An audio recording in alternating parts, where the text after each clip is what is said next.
C'est un événement qu'il prépare depuis presque un an. Nolan Bossard est licencié au club de football de table de la Guyonnière. Il fait aujourd'hui partie des 1000 meilleurs joueurs au monde. Ce jeune sportif de 16 ans est l'un des 2 seuls Vendéens qualifiés pour cette compétition.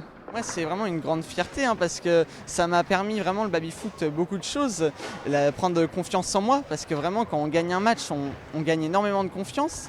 Ça m'a permis d'être plus concentré, d'améliorer ma stratégie au quotidien et vraiment beaucoup de qualités me sont parvenues grâce au baby-foot. Mais pour devenir champion du monde des moins de 17 ans, il lui faudra gagner tous ses matchs éliminatoires, affronter des nationalités et des techniques de jeu différentes et bien sûr se montrer meilleur que les Allemands, les favoris de cette compétition.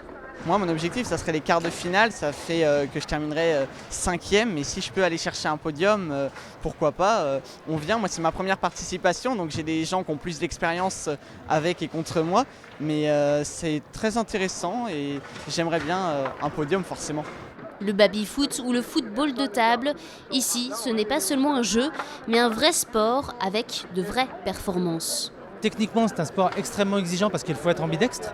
On ne peut pas jouer si on n'est que droitier ou que gaucher. Il faut le devenir en tous les cas très clairement. Ça, c'est important.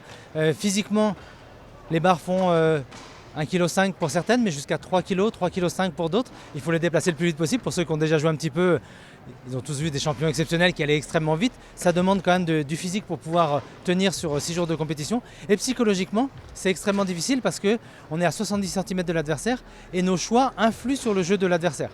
Donc oui, c'est un sport reconnu au niveau international, reconnu dans de nombreux pays, pas encore reconnu en France, ça c'est un souci. La France n'a pas franchi le cap pour des raisons économiques, mais personne ne dit maintenant que ce n'est plus un sport.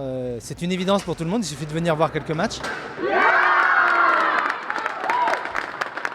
Finalement, Nolan Bossard termine dans les 15 premiers du classement de sa catégorie.